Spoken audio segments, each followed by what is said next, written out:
hear this, you are not alone. This is the Resistance. Hunter-killer scenario. Yeah, there are applications out there. I mean, you see the articles all the time for unmanned AI drones and aerial weapons platforms. Now, the Predator and the Reaper are developed at a place called General Atomics. They have a manufacturing facility out in San Diego.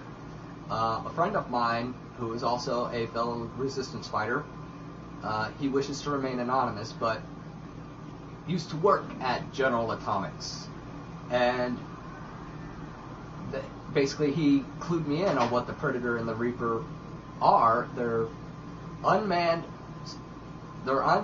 weapons drones and surveillance drones, basically about the size of a small airplane, a personal airplane.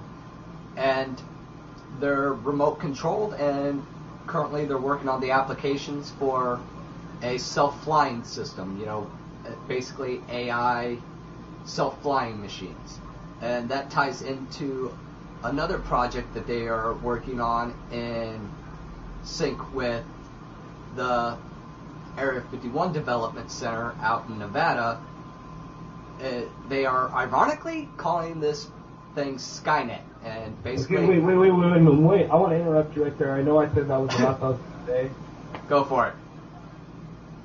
I want to let your viewers know that this Skynet thing, I know a lot of people, I thought, yeah, he's lying. Skynet, it's a Terminator movie.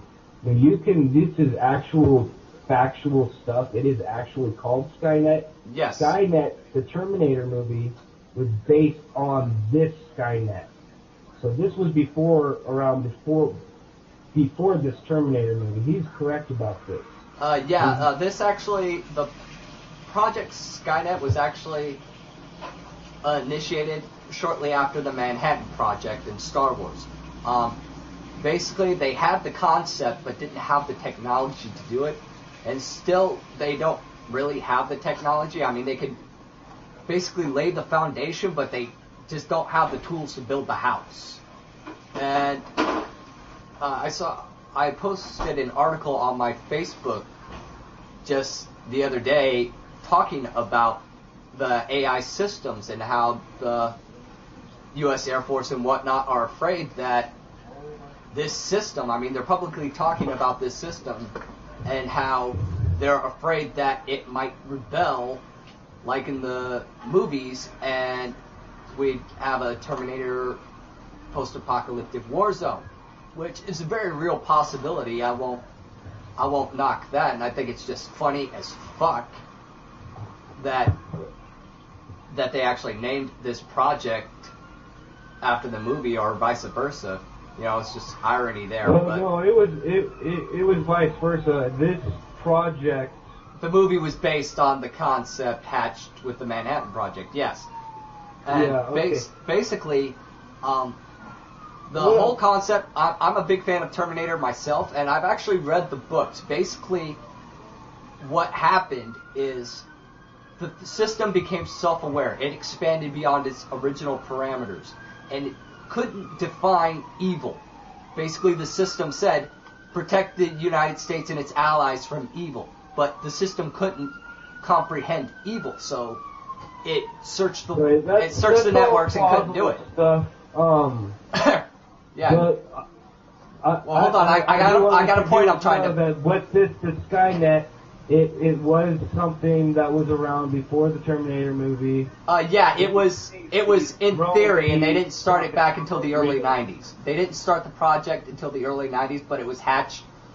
The idea was thrown out with the Manhattan Project, and in this article that I posted on my Facebook, they're afraid that it might actually become self-aware and pull a Terminator Judgment Day. And they're talking about how they can shut it down, how they would go about shutting it down and making sure that didn't happen if the thing ever became self-aware.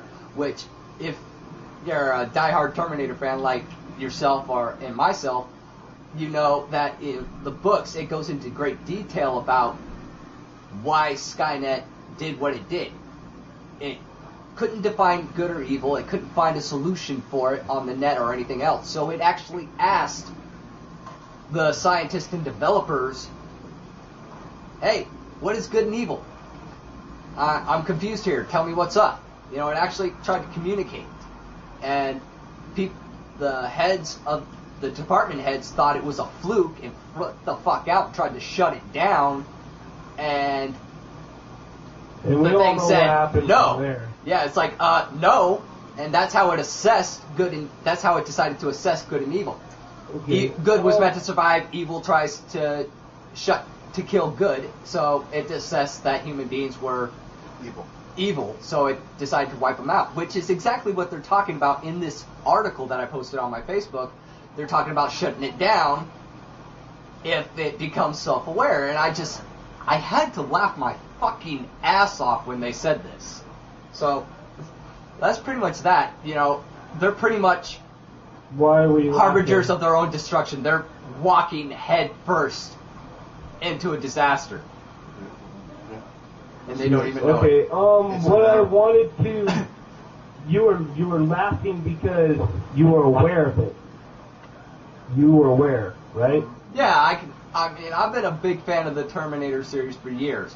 I've read the books, and I see them I see the New World Order and the Air Force and whatnot following these same patterns that were followed in the book, and they're basically just fucking getting ready to fuck themselves in the ass, and they don't even know it. Okay, I wanted to ask you one last question. Okay. Are you gonna have any more callers? You should. I think you should do what you're doing with me. Hell, I barely even fucking know you, and you set up a little YouTube dealie, YouTube Messenger. We're doing this shit over YouTube Messenger, people.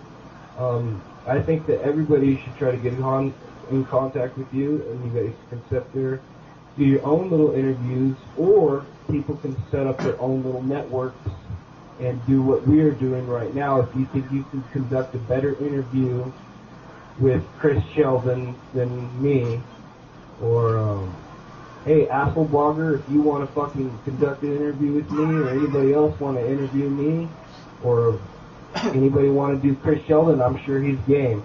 That's all I really wanted to say.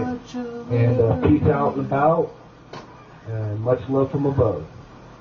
Yeah, Cole, most definitely I want to get people communicating with each other, not just communicating with me, but communicating with each other. Like I said, the structure system for the resistance. You've got the units, these groups all over the place, and you've got these heads of the units who will report directly to me until it expands to such a degree I can't handle everybody anymore. So I'll set zone leaders, so to speak, who will handle the heads of the various groups in that specific area, and then those heads will communicate with me, and I vice versa. I want to point out that I'm not your self-proclaimed leader. I am not better than you, or you have to follow me because I know best, because that's most definitely not the case. Basically, I want you to look at me like, say, Martin Luther King. He wasn't a leader of the movement. He's a figurehead of the movement. So look at me as made that clear as to your all of North us. Star. I think you've made that clear to all of us, that we are all individual leaders in our own right. You've made a couple of videos. That's one of the things that I found attractive about your site. I do like the fact that you made a point of saying that we are all leaders. I believe you said that in one of your videos. I found that very nice, and that's something that appealed to me, and I hope it appeals to others, because Chris Sheldon's not the only leader. He made that very clear. I'm a leader, you're a leader, we are all leaders, and we all need to take our positions, and we need to lead. Yeah, most definitely. And one thing I do want to point out, I want to clarify a little bit here.